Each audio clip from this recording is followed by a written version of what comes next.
Hello and welcome to Mamos Radio. My name is Suleiman Dabo, and today we're continuing our discussion with our program, The Road to 2021, where we intend to interview all leaders of all political parties in the Gambia before the end of the year 2020.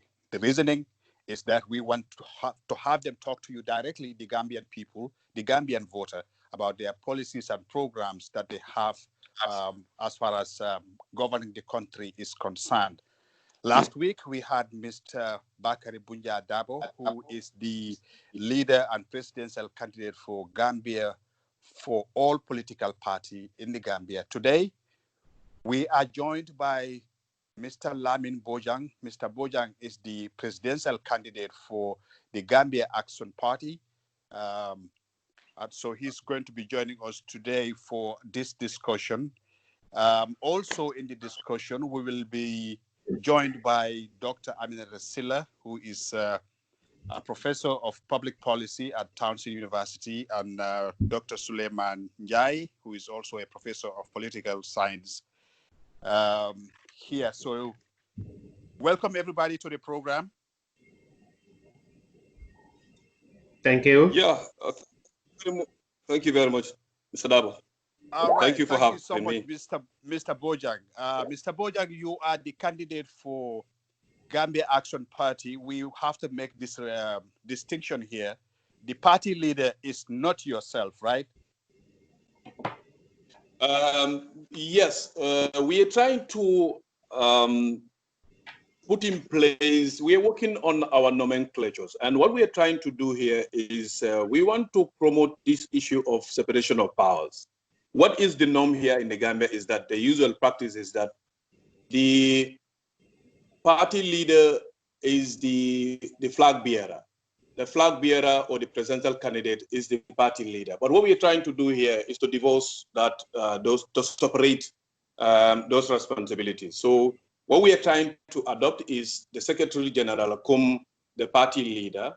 How that is going to work for us is still an issue of discussion, because even tomorrow we are going to meet as a committee or as an executive to try to, because sometimes it causes tension and frictions here and there. So it is a new thing that we're trying to establish. But then, yes, that is how it is for now. For now.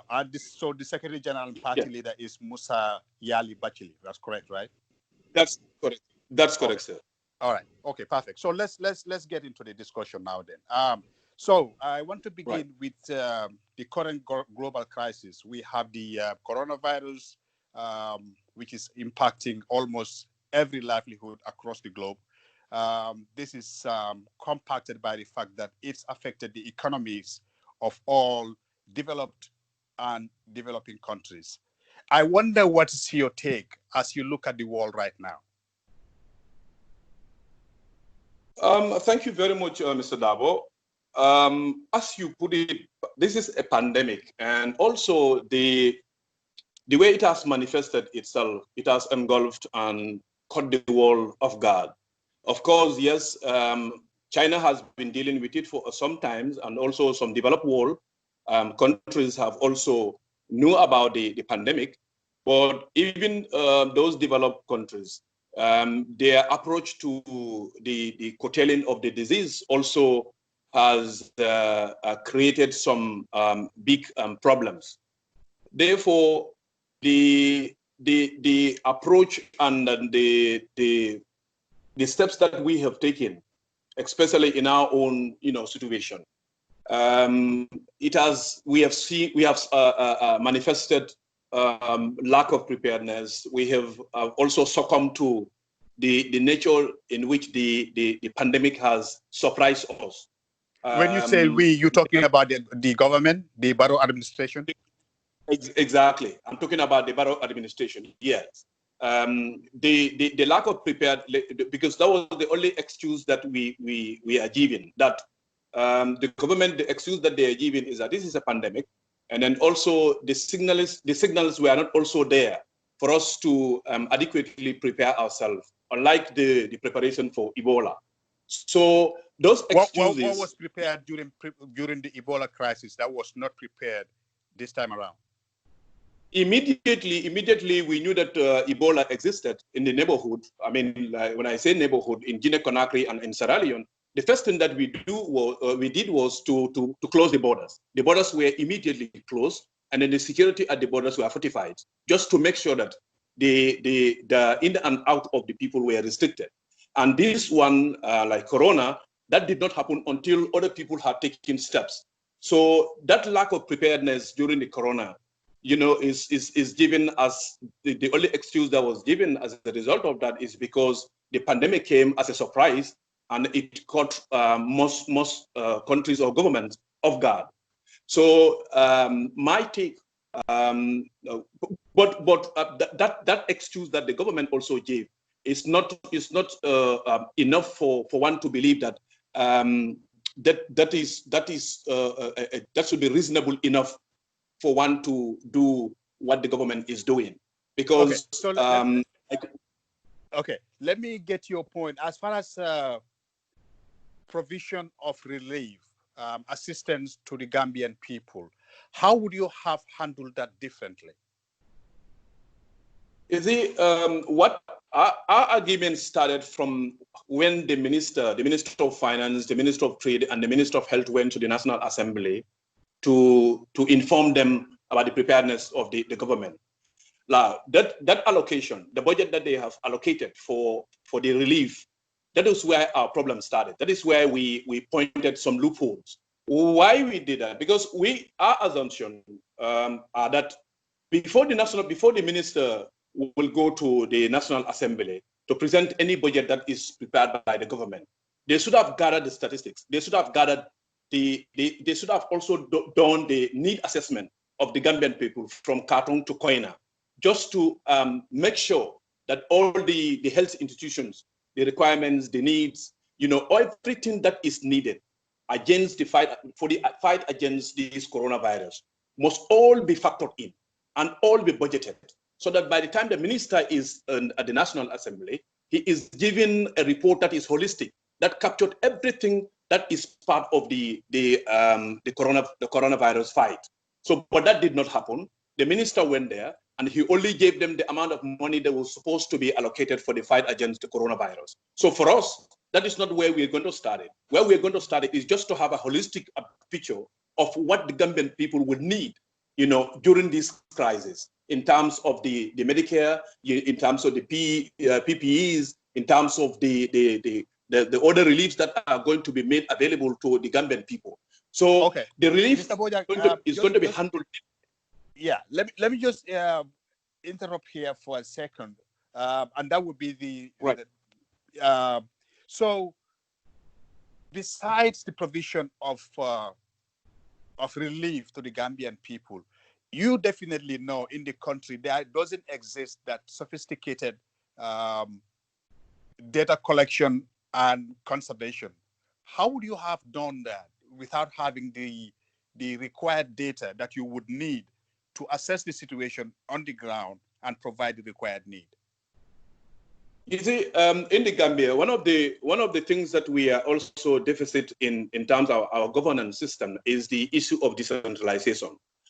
We have the structures in place, but we are not using them. For instance, if you look at in the communities where I live, you know, to gather that kind of information is very, very simple. What happened when this relief came? You know, they have used the locals to go around to the compounds to collate the information that they need for the distribution of the relief. Now, that is not, we don't need that sophisticated system for us to be able to collate information or statistics with regards to what we need to have. Okay, like for instance, at the health sector, you know, there are experts there who should be able to provide what is needed or what we need for us to be able to prepare ourselves for this fight. At the local level, we have our alcalos at the district level. We have the chiefs.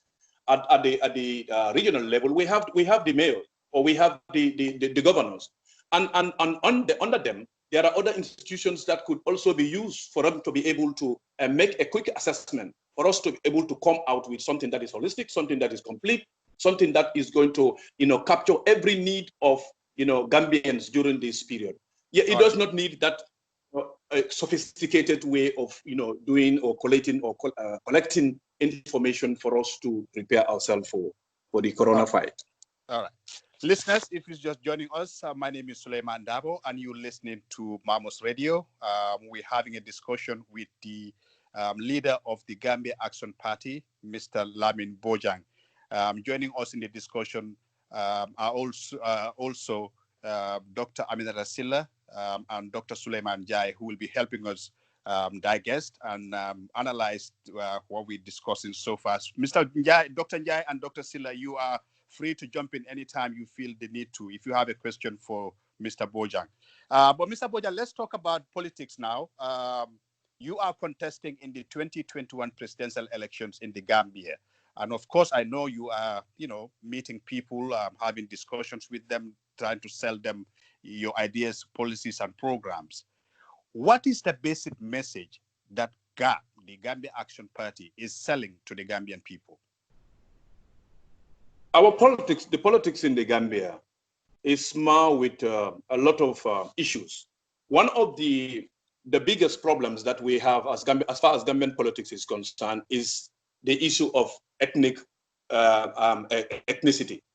What we have, after our assessment, what we have identified is that Gambian people are aligned to political parties based on the ethnic groups, or their inclination is ethnic based. That is an issue that is going to stagnate development as far as governance is concerned in this country. What we are talking about is this: Gambia Action Party does not see tribe or any other groups. What we see are Gambia and Gambian people. This is key to our in our campaign, and it is something that we are manifesting. The second thing that we want Gambian people to understand is that our party is an all-inclusive. It doesn't have boundaries. So long as the party belongs to Gambia, every Gambian belongs to Gambia Action Party. We do not segregate where you come from. It's not a campaign. It's not a campaign in our camp to say, let this particular ethnic group join together to fight against, to claim for leadership in this country. So this, to us, it is key, because this is where everything starts. But then, Mr. Dabo, the problem here, this is not only Gambia's problem, but it's an African problem. We think our democracy, the way democracy is being understood by us, is that especially when it comes to multi-party democracy, our understanding is that we have to have 100 political parties in our country for people to align us, or people to believe that we are practicing democracy. This is a problem in Africa. Like big democracies, for instance, I always add this to my agreement that if you look at the American system, for instance, if you look at the British system, for instance, and other big democracies around the world, what you will notice is that at the national level, when there is going to be election, it is only two political parties that go for election. It does not matter how many political parties exist in that particular country, in these countries that I have mentioned. So here in the Gambia, the biggest problem that we have is tribal politicking. That is what is our problem, and that is what is going to create big problems. Is that the message you are selling to Gambians? What I want to understand is what you are selling in terms of development aspirations of the country. Yeah, our development aspirations of the country, we have on our agenda, like you asked me to send you my manifesto, our manifesto. Right. Why are we doing that? Our manifesto is one of the richest manifestos that we have in this country. But you see, why didn't you send it to me? Why didn't you send it to the media houses? Because so we will be able to understand. We have our legal advisor, advice agenda. In fact, even if you go to our website, we at one point pasted our manifesto there, but we advised to remove it from there for now until later. But what I'm trying to say here is that on our agenda, the background, the breaking down of the agenda that we have about 28 points. But the key among those areas, like for instance, agriculture, energy, health, infrastructural development, utilities, resources, and stuff like that. Our priorities, amongst all these 28 that we have listed as development areas that the Gambia needs, and daily Gambian needs, we're talking about ensuring that there is sufficient electricity, and also making sure that the health sectors in the Gambia provide quality health for every Gambian in this country. And we are not only criticizing, but we are also proffering solutions to these problems. We have experience. Personally, I have experience, and I have brought in people here to add their value to the current erratic electricity supply that we have in this country while I was away as a diplomat. And also, we believe that in this country, for people to be able to, for us to be able to attract, genuine investors, and not investors who just come here to come and survey our areas and go back. I mean, genuine investors. Our belief is that we have to have sufficient, not only sufficient, but affordable electricity in this country. And if that is not attainable, it is very, very difficult for us to, move this country forward. And so then we said, what would be GAP's policy in that regard? Because electricity, water, the roads in the Gambia have been a problem since the founding of the country. What would be the GAP's strategy for alleviating these problems? Which problem? You mean energy? Electricity or infrastructure? I'm talking about all of them. I'm talking about electricity. I'm talking about water. I'm talking about roads, because these are all infrastructural needs that the country would need to have the private investment that you were talking about in the country. Wouldn't you agree? That's correct. Yeah. So I'm asking, what is GAP's strategy or policy towards solving those problems? Exactly. Every problem that you think infrastructural development is our priority, okay? And yeah, they could be priority, but what people want to know is, how do you plan to address them? We all agree that they are problems, but the difference lies. That is what I am. That is what I'm coming to. Yeah.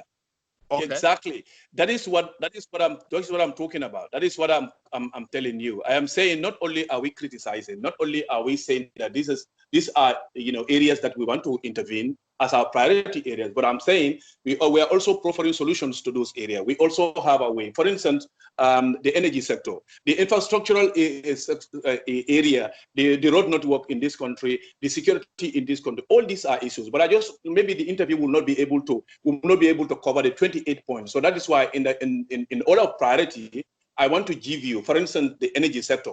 The energy sector is an area that we all know in this country that it is a problem. For the past 54 years, Gambia has never enjoyed stable electricity. I mean, somebody will say, no, maybe you were not born, but there was sufficient electricity at some point. But what we are talking about is today. Today, technology has it that we cannot depend on fossil fuel for the production of our electricity in this country. We are in a region where we have enough sunshine that can provide us, and then we have wind that can provide us of enough electricity that will be able to supply, and even the surplus can be sold outside the Gambia. So what we are saying is that I brought in people here from other countries to come, and we have done feasibility studies how they can enter into that particular sector to be able to improve. So what we are saying is that yes, fossil like generator, fossil fuel production of energy, yes. But alongside what we are talking about at Gambia Action Party is that we have to go solar. We have to go, turbine. These are areas that other African countries, including our neighbors here, have started implementing. And why not the Gambia? Because the environment is Mr. Bojang, impressive. That's impressive. But the issue then becomes, where is the funding coming from? Gambia is running a deficit in its budget. No, exactly. Yeah, exactly. Mr. The other issue that we have also is that in this country, we have a leadership problem. We have a leadership vacuum. We have a leadership vacuum because what we have right now is that most of the activities that government is embarking on now, are not the priorities of the Gambian people. These are not priorities. For instance, they're engaging their development. Mr. Bojang, can I jump in for a second, please? I mean, we're going full circle. Yes. So it seems like we're going around in full circle. But I mean, thank you for jumping on this, and right now the political landscape in Gambia is very active. I think about 16 presidential hopefuls that we have, lots of political parties, and I think Mr. Dabor kind of wanted you to draw out some of your policies, and you did mention that you can't go line by line into the 28 action points that you guys have. But one of the issues that we've seen is that a lot of political parties, everyone jumping in, but yet we don't really have a clear-cut idea of where they're going with all of this. You may have 28, 30, 45 points that you want to do, but how are you going to do it? We don't know the what's, the whys, and the how of a lot of these things. And yes, we do have a leadership problem. It's not only the Gambia, it's pretty much, everywhere to these days. I just want to go back to the GAP, Gambia Action Party. The motto is mass development through mass action. I've been sitting here trying to unpack that for a second. Mass development through mass action, right? So you have all these development plans, which, very, very, very impressive development plans. But, and then you did mention something about having, you want to get away from ethnic politics and go towards issues. Well, come on now, let's be serious. We're talking about a Gambia. People vote because they knew your grandmother, they know you're from what tribe, they know you also from what area of the country you are. So I just want to get you to talk to us a little bit about this motto, mass development through mass action. Where is this mass action coming from? This is an ambition, okay? It is an ambition. For instance, how can you, like as a government, if you don't bring people on board, if you don't work with people, if they do not understand, your development, efforts. What we are trying to say here is that we want Gambian people to be part of, the development efforts that we are going to do, and in that way we want our development, ambitions, our plans, and everything, to be Gambian led, not by a majority of people, or not by the Gambia government or the government alone, or GAB led government of the GAB alone. It has to be, people driven. It has to be the human. It has to be solving and addressing the needs of the people. And in that way, we in collaboration, like mass development through mass action, we are also speaking that we cannot do it all by ourselves. Whatever we want to do, it has to be in collaboration with the people. We don't want to impose. We don't want. Mr. Bojang, but then what would be the GAP's own contribution? You said it cannot be GAP alone. It has to be done in collaboration with other partners. But for a start, what is GAP going to offer? Because you have to lead the way for the private sector to be able to feel comfortable and invest in the country. So the question is, how do you intend to lead? By providing the required infrastructural need of the country. How do you intend to do that? Mr. Dabo, the government has to be responsible. A government has to lead. A government has to put a system in place that will be able to allow other stakeholders or other partners to be able to operate. Okay, within the confines. No, but just let me say this thing. Let me say this thing. The Gambia Action Party, the government of the Gambia has institutions, okay?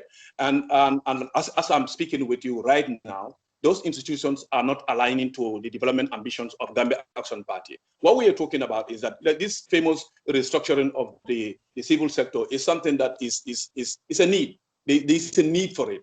But what we are saying, Gambia Action Party government is going to create a kind of a system that will allow, like you name, the private sector to come in.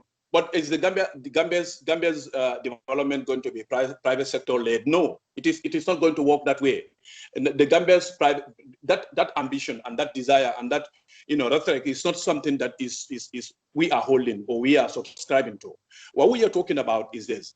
Gambia Action Party is going to ensure that we put a system in place, a system that will be there to enable Gambians to be able to operate, and also be able to, a system that will inspire, a system that will be able to give hope to the people, and a system that will enable, like the private sector and other entrepreneurs to be able to operate within, to be able to realize their dreams. That's what Gambia Action Party is talking about. We're making sure that we put a system in place and ensuring that those systems are enforced, supported, for them to be able to allow other institutions like the ones that you've mentioned to be able to operate freely.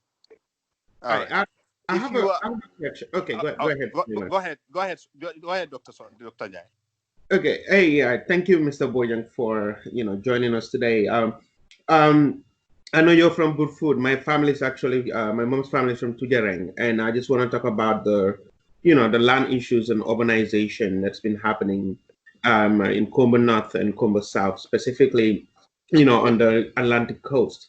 When I left Gambia, Tujareng was a sleepy village, actually. Now Tujareng is a town. It's no longer a village, and I'm sure it's the same with Burfoot. Most of the land back then used to be a good chunk of the land. You'll have people going to school in Serekunda, and then after in the summer they will come back home and do the agriculture and all that stuff. That was subsistence farming.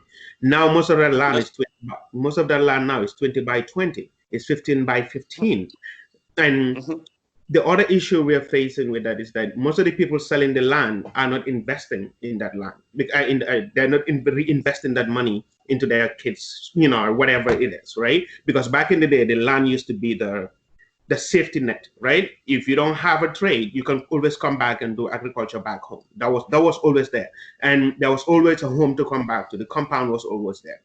Now the compound system is decimated in most of that part of the country. My question comes to this. What is GAP going to do? What are some of the policies that GAP is coming up with vis-a-vis urbanization, specifically in that part of the Congo? Because what you're going to have is a lot of people that I call the disinherited class. Because for the first time, you're going to have a good chunk of Gambians who are not going to inherit anything in that part of Congo. At least they used to inherit land. So what is GAP going to do specifically to fix some of these problems, especially in the Combos with urbanization? And again, because you're going to have a whole lot of young people who wouldn't have any fallback plan. There is nothing to fall back on. And that's my first question. I have another question, but if you could just address the second question. Yeah, shall I go? Shall I go ahead? Yeah. Please. Go ahead. Yeah, okay. Thank you very much, Doctor, for that brilliant one. Yes, Burfoot is a town now. I guess Tujareng also is a town. Like you said, yep. All those, chunk of land has now been divided, allocated into 20 by 25, 25 by 20, and all sold to would-be dwellers. Is amazingly between Tujareng and Burfoot today. I don't know what was the last time that you were here. It's amazing. Now we're becoming one big city now. But what we are saying here, Gambia Action Party, our understanding is that, government does not own land in this country. The system here is traditionally, the land belongs to Gambians. It belongs to the indigenous. It belongs to the people. Now, what we have seen now, there is a proliferation of these real estate developers. When land become money, that is the time that we started having these issues. Just yesterday, I just took part in a press conference that was conducted by the young people of Burfoot, the concerned citizens of Burfoot, because of the issue that you have. I am in the middle of that discussion, and Mr. Bojang, yes, sir. I'm sorry. You see, I appreciate you coming up with all that information, but the interview is, we just have a limited time left. So if you can help us answer the questions directly, that will help us, catch up with other areas. But if you want to give us history or background, then we won't have all the time to do it. But obviously, this program is up to the end of the year, so we'll have you another time to come and and dilate more on all these topics. But for today, what we want to do is to have direct answers to our direct questions. So if you would be able to, if you can answer Dr. Njai's question about a GAB's specific policy in addressing land issue in the Combo area.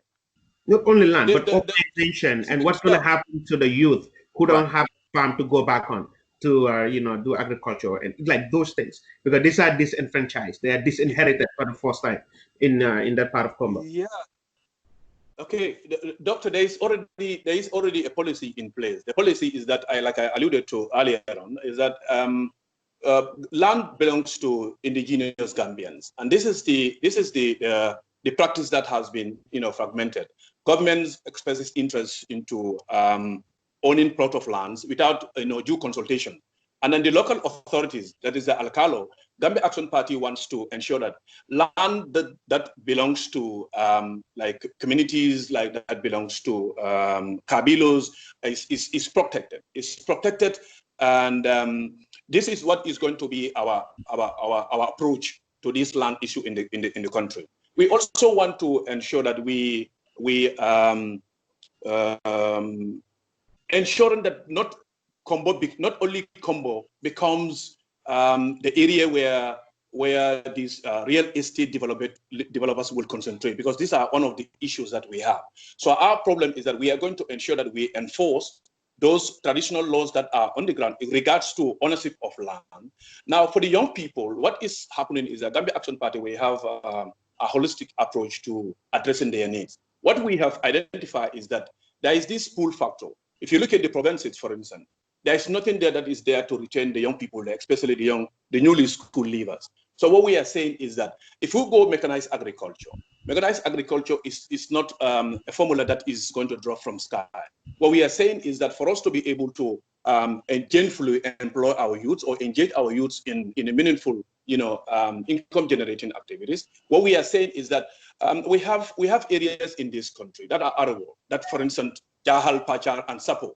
So for us, we are saying that our young people, those who are not fortunate to be, employed into, enlisted into other tertiary institutions, University of the Gambia, colleges, and other places, we can provide this avenue where, we can engage them into mechanized agriculture. Radically, we are thinking, like, for instance, giving an example, if you take, let's say, 2,000 or 3,000 young people, give them a kind of an incentive, and concentrate them, let's say, in Sapo or in Jahal Pachar, provide them the wherewithals, put them on allowances that will be able to retain them in those areas, and then ensuring that not only that, but we give them incentives like maybe their kids or their dependents are given free education or free medical care.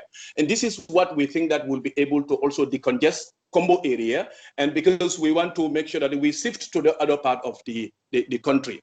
So the land issue in Combo is an issue, but we young people are our priorities. They are our priorities, and then we have factored in our activities a holistic program that will be able to engage them. And then for young people today, they are married to technology. How can we, why do we have to believe that Gambia cannot do it when Rwanda did it, or when Rwanda is doing it?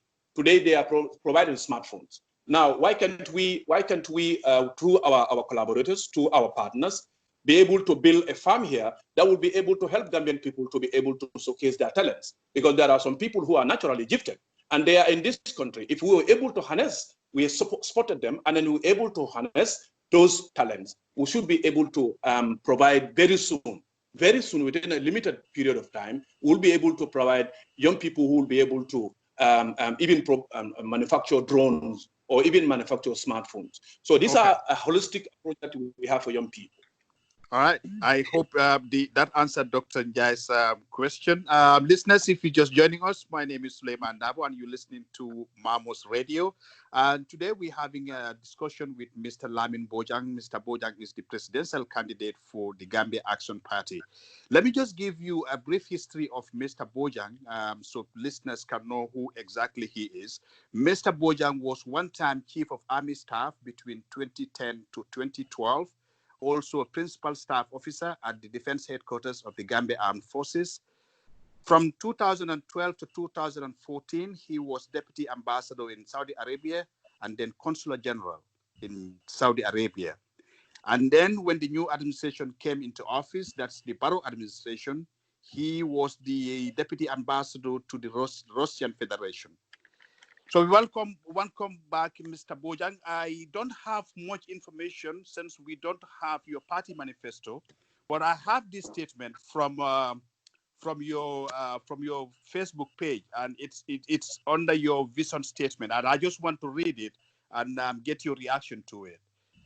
It says, Gambia Action Party envisages a highly developed Gambia that upholds and promotes the virtues of good governance through application of excellent political dispensation, respects the rule of law and order, empowers all people, guarantees probity, accountability, and transparency in the national service, develop delivery systems, cherishes and nurtures peaceful coexistence, cordially cooperative with all nations the world over.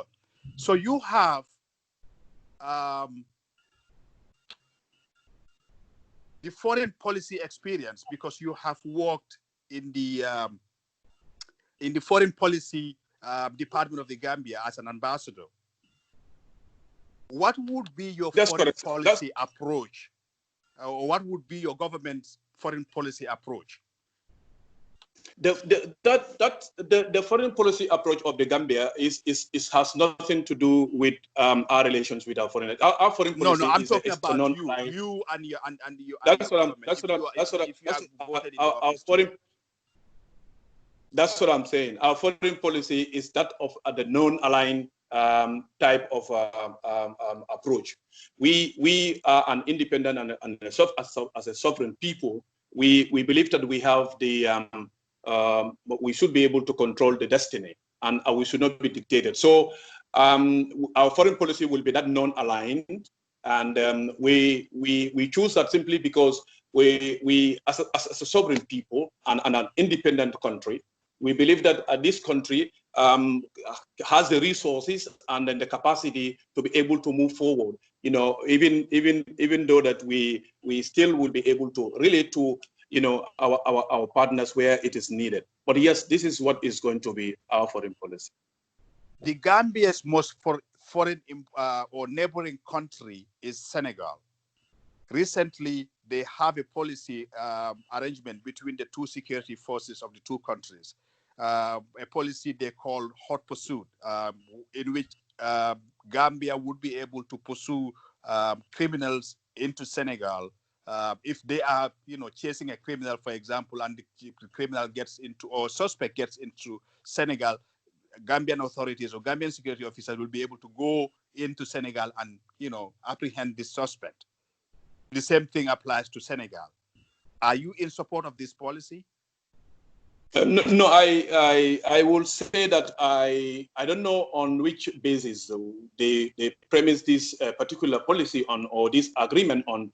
But these are some of the things that we're going to remove immediately. We are a government. This is serious. We have to understand something. You see, this hot pursuit. This is not the first time that it has been discussed between the two states. The hot pursuit is if it is cordially arranged, if it is arranged properly between the two countries. One will understand that yet it is possible.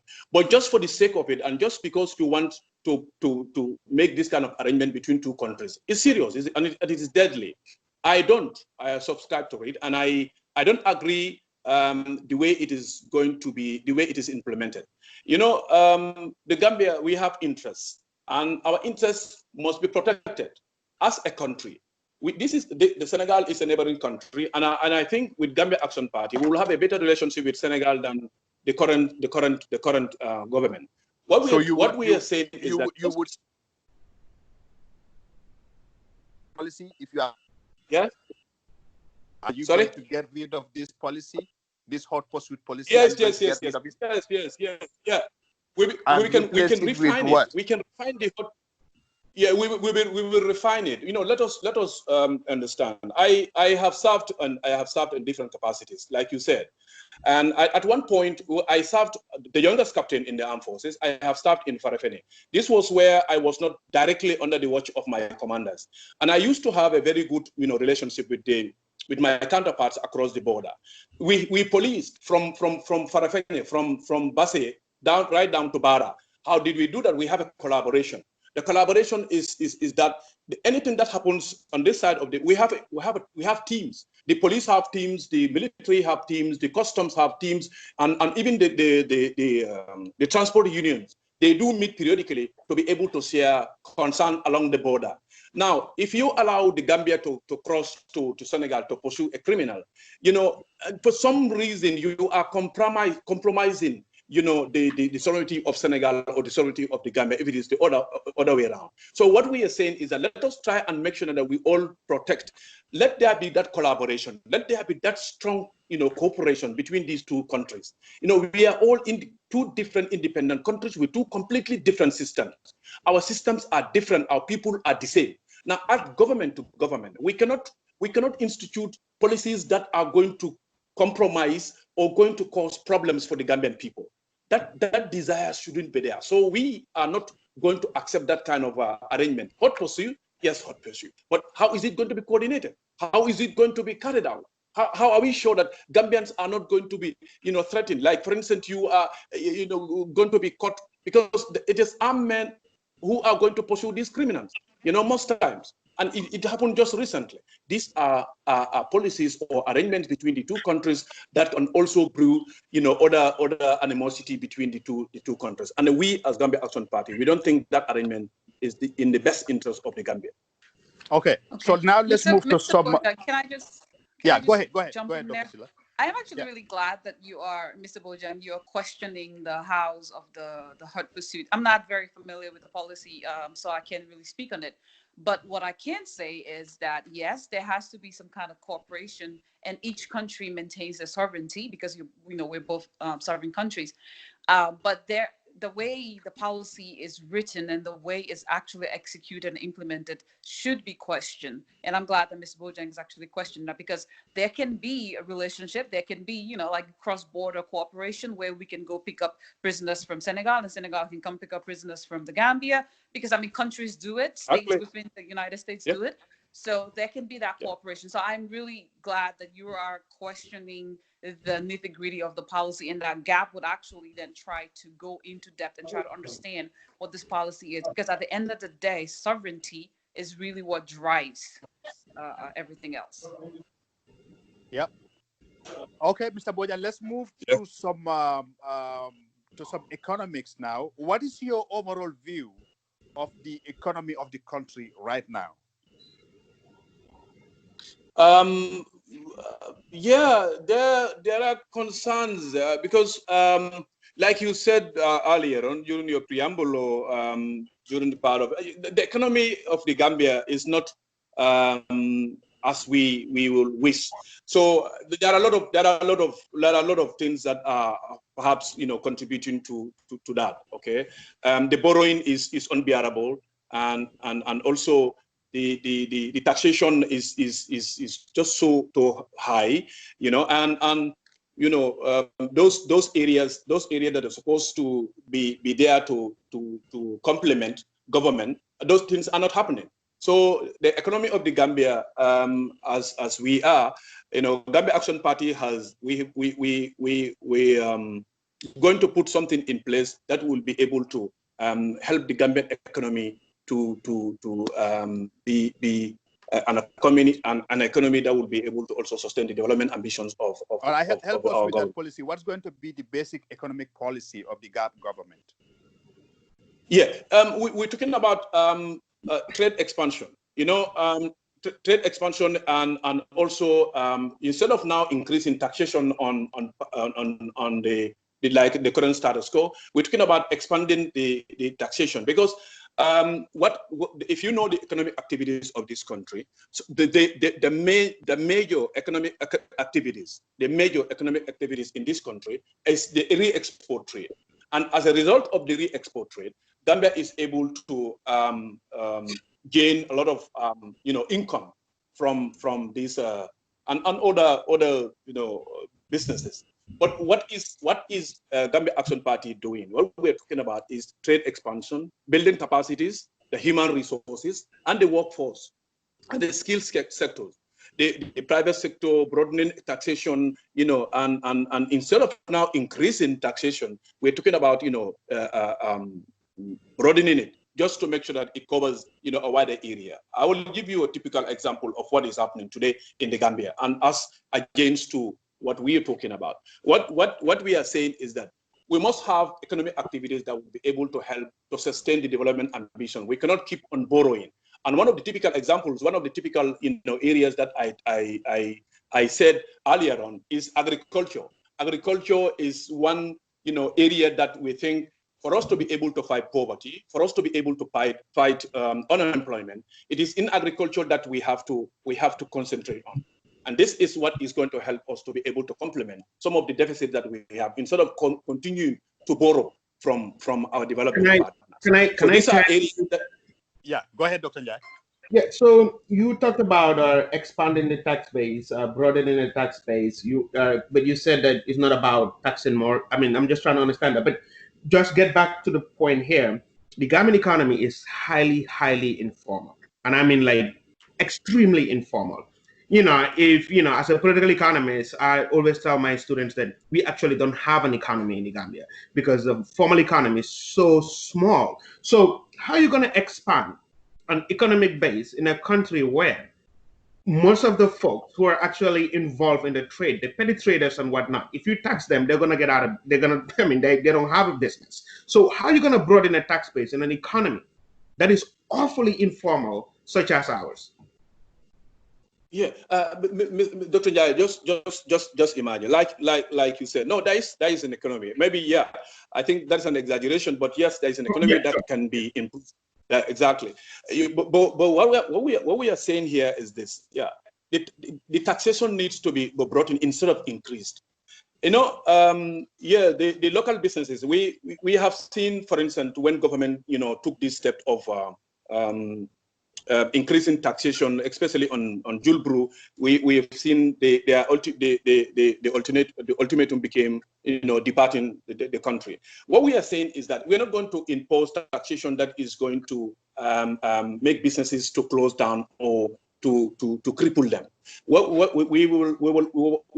We are coming with solutions to problem, not to be part of the problem. I understand that, but how are you going to broaden it? Who are you going to bring in?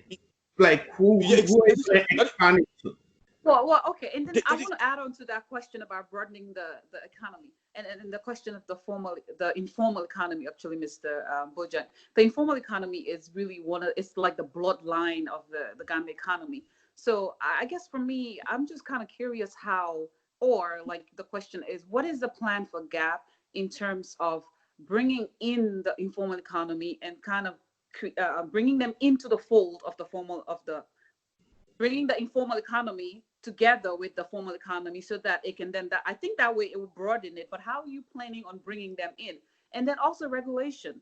What is your plan on deregulating some of these licenses for like private companies that want to come into the technology field? I think, what is the plan for GAP? Because I think if you loosen some of these regulations, you can then bring in private investors to come actually help with technology and all of these things. So what is the plan for regulation? Because, for example, as a private citizen, if I want to come to the Gambia and do business, I might be turned away in terms of I will not want to invest just because taxation is high, corruption is high, license fee is just ridiculously high for something as simple as I want to maybe create an app or something. So what is GAP's policy or plan on trying to deregulate some of these policies? So central bank, I think with the central bank kind of relax its stance for a little bit, microfinance might actually boom in terms of technology. So what is the plan? Just to plug in, I wrote a whole PhD on that. If you want, I can send it to you.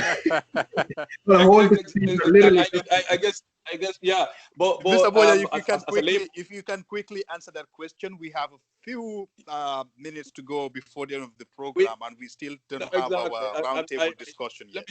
Yeah, let me just quickly say this thing. Doctors, what I'm trying to say here is that I'm saying that Gambia Action Party, instead of now increasing taxation, what we are saying is broadening it. Yes, tax in this country is ridiculously high. That is the first thing that we are going to visit and regulate. There are a lot of things I personally have been involved in terms of registering businesses in this country, and I know the problems that we are facing in terms of what you're talking about. But diversifying the productive and the productive and the productivity sectors such as horticulture and livestock. These are among other things that we think are areas that can bring in that can also boom the economy of the country. Perhaps yes, I will accept. Yes. Okay, so like I said, we have few minutes to go, and I want to ask you or get your reaction to this statement from the Deputy Director General of the IMF, Mr. Tao Chang. He visited the Gambia not long ago, and the IMF issued this statement after his visit. I want to read a part of it. It says, in my talks with the Gambian authorities, I welcome the credible turnaround in macroeconomic performance and the great strides toward fiscal probity.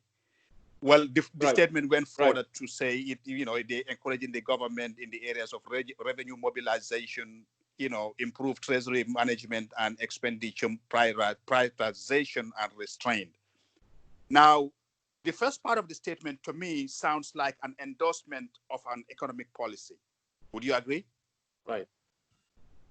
I don't get that part. The first part of it. I'm sorry. It says in my talks that this is the Deputy Director General of the IMF, the International Monetary Fund. Right. It says in my talks with the Gambian authorities, I welcomed the credible turnaround in macroeconomic performance and the great strides toward fiscal probity. Okay. I'm saying, to me, that sounds like an endorsement of an economic policy. Would it sound? I'm not sure what he's trying to allude to as far as the statement is concerned. But if the assessment is based on the performances of the government, and the statement is based on that, I will agree with you that yes. With me, with the IMF, not with me. I'm just reading IMF statement. Because Mr. Dabo, what the problem here I have? Please allow me to say this thing. I have difficulty in believing whosoever is assessing our economic performances. I want to rely entirely on our local assessment. What is happening here? Because there are a lot of things that have happened in this country, especially in that particular domain, that definitely is not it's not reflecting the realities on the ground. Yes, that the statement that the IMF made, could be true, because IMF has entangled our economic performances in this country. They came with policies that has stagnated, and they are like holding this country at ransom in terms of our other economic performances, so activities in this country. So if IMF should come and engage this current government and then make a statement like this, yes, I will agree with their statement.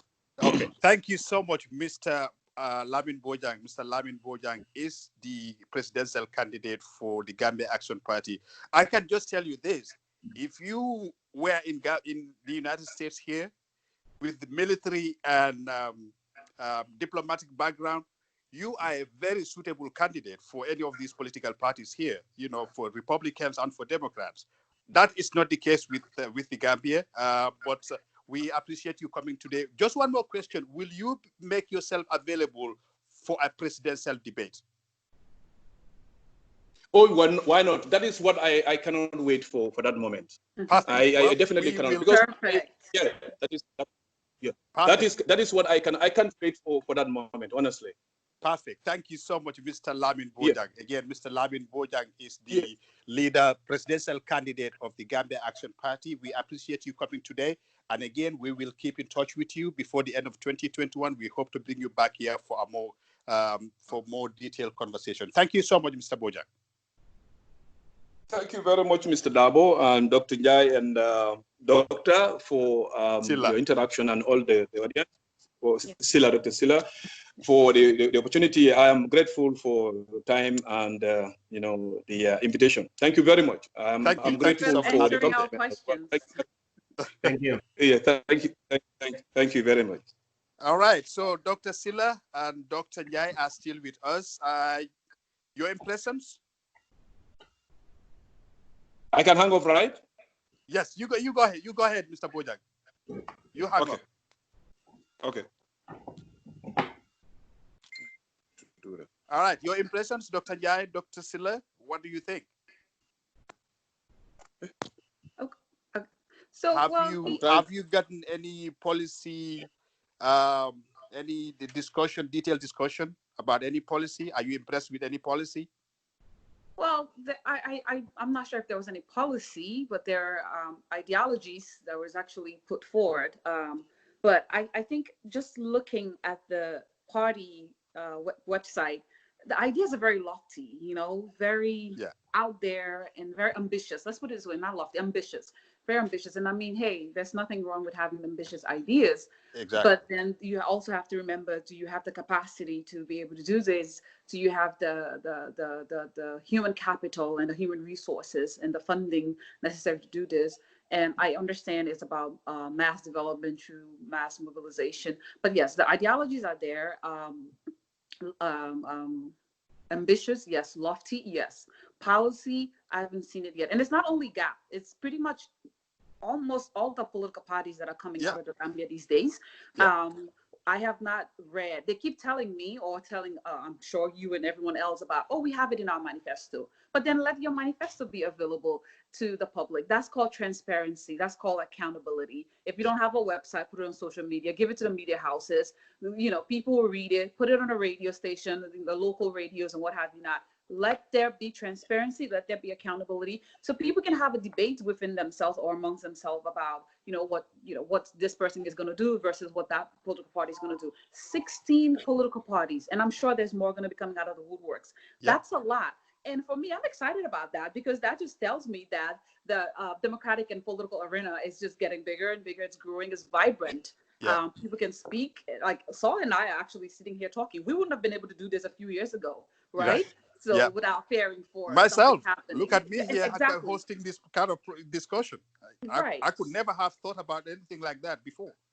Yeah, so baby steps. I wish I know he's very articulate in terms of what they want to do. He's articulating it very clearly, but it's a matter of transforming those into policies. Right? Because I really, really believe that a policy is important. I'm a policy person. It's very important that you have policy, a good policy, because my fear is usually if you don't have the capacity, you can have an excellent policy in the hands of a wrong implementer and it goes boom. But you can have a bad policy in the hand of a good person, a good implementer, and the person can salvage that.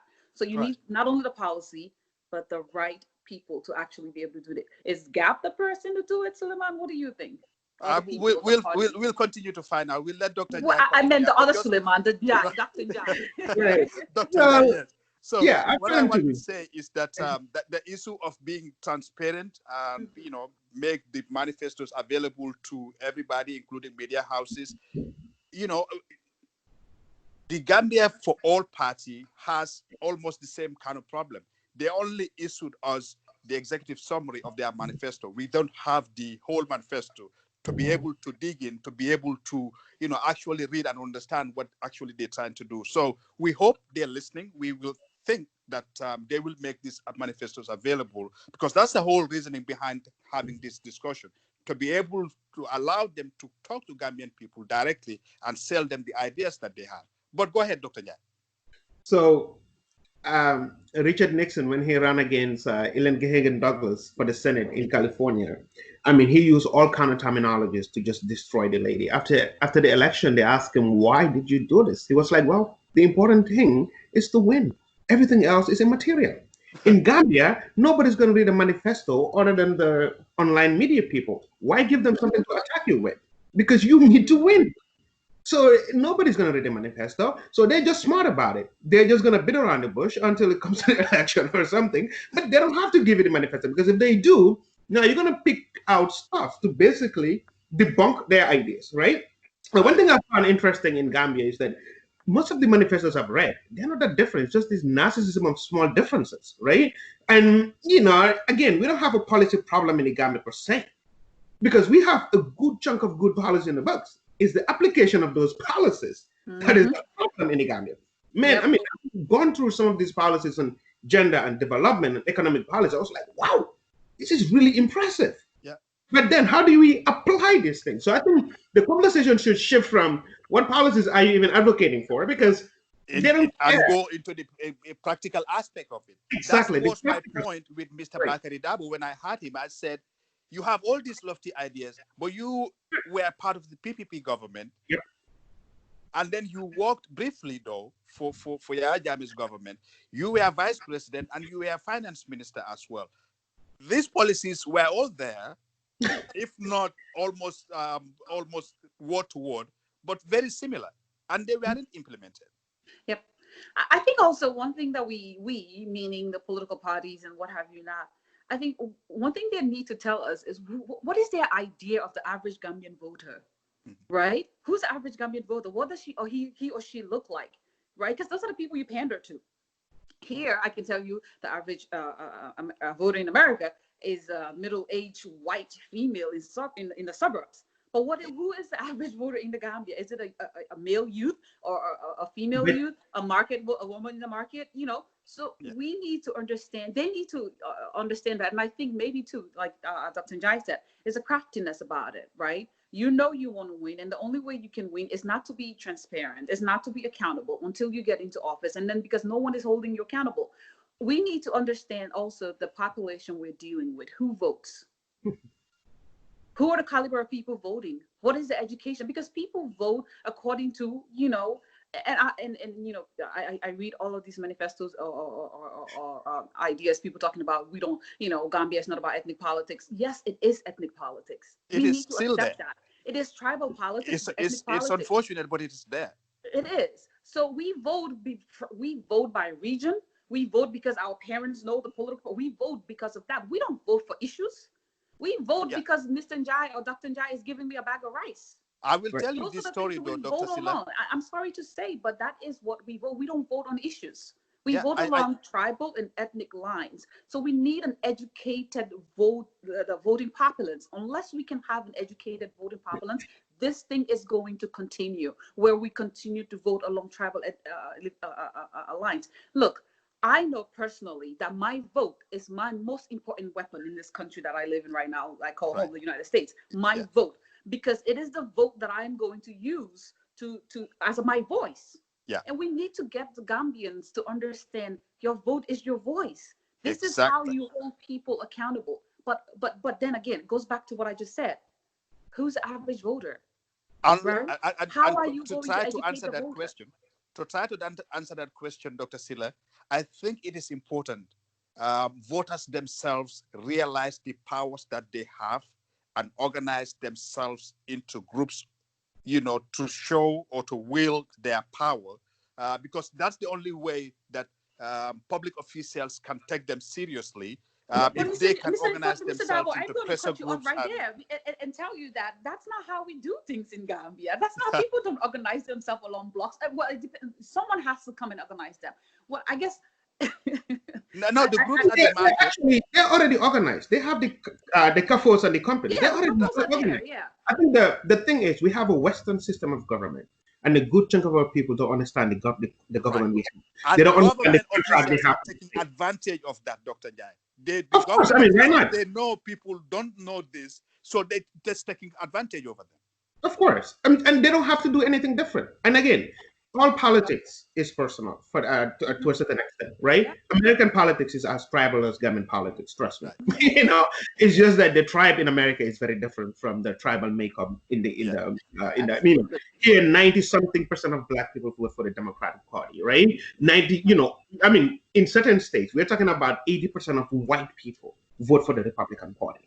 You know what I mean, right? So even the politics itself is tribal. But getting back to the Gambia, we also discussed this idea of 16 parties, is that good or bad?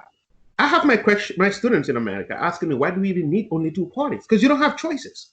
So you have this monopoly, right? I mean, it's akin to a racket. You just have 2 parties doing whatever they want, and some people, their ideologies don't fit into those parties. So I think, for me, I think it's very healthy that we To actually have all these parties in there. Absolutely. Yeah. Why do we need 2 parties? Who are we going to exempt? That's right. Yeah. Who should be the 2 main parties? Because our party structure from the beginning was set up in a way where it was urban versus rural, with the National Party with Pernyai, and then you have the People Protectors Party. That's actually how the country was founded, Right. right? And Right. then with the decimation of the whole political systems by Jammeh, we don't have any political culture that is other than basically the cult of the person. That's the only thing we have.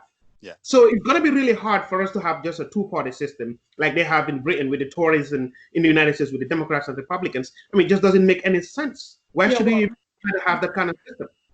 I'm glad our constitution is not set up that way, that we don't have that. But again, the issue of transparency and accountability, I'm going to hold also the media houses and the media also responsible in terms of educating the public about their rights, about the different political parties, and putting things out there so that people can actually get themselves educated.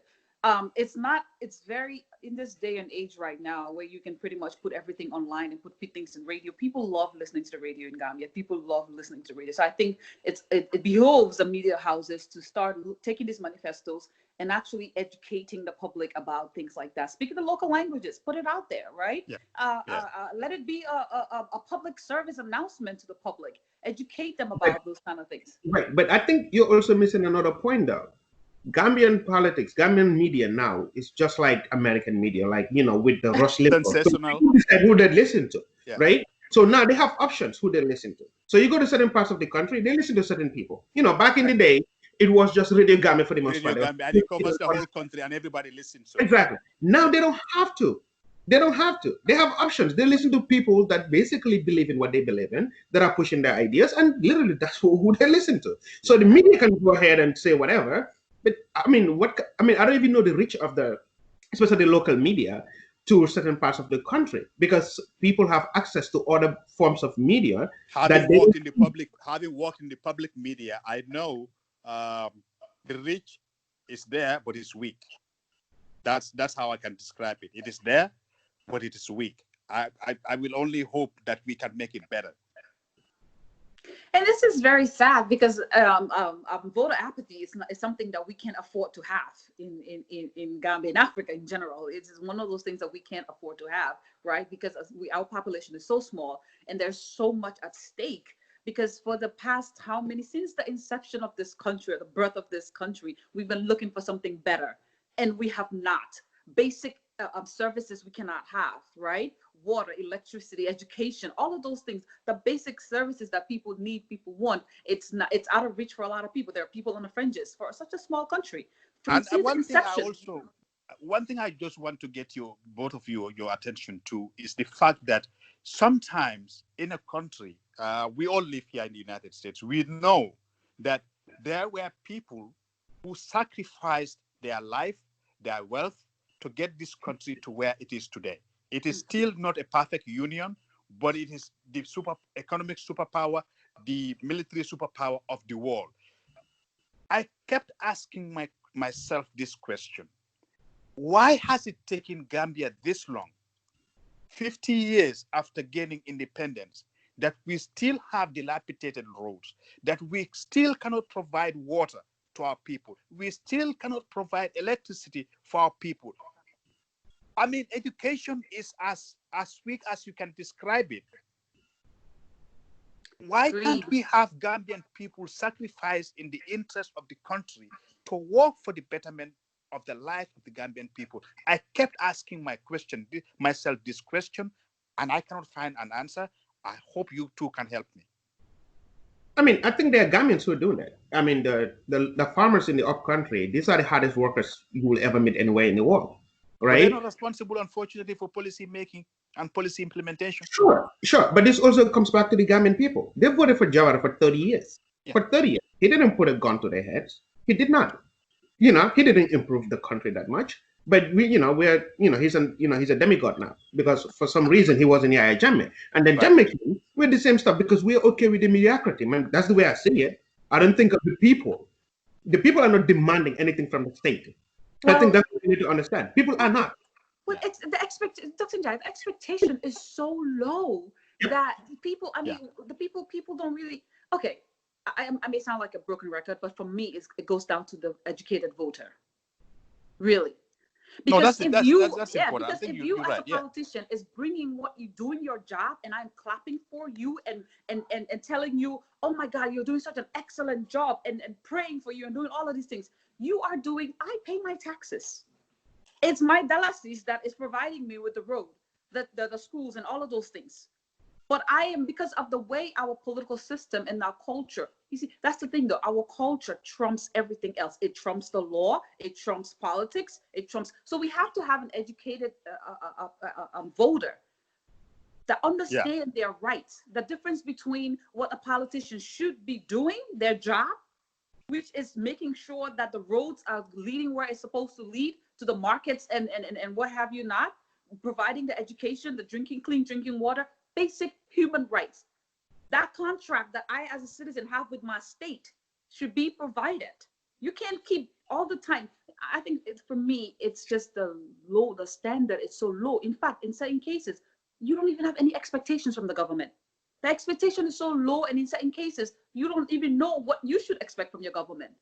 Right. Because whatever your government brings to you, it's celebrated. Yeah. Well, thank you so very much, Dr. Aminata Silla and Dr. Suleiman Jai. We thank you so much for coming on board today.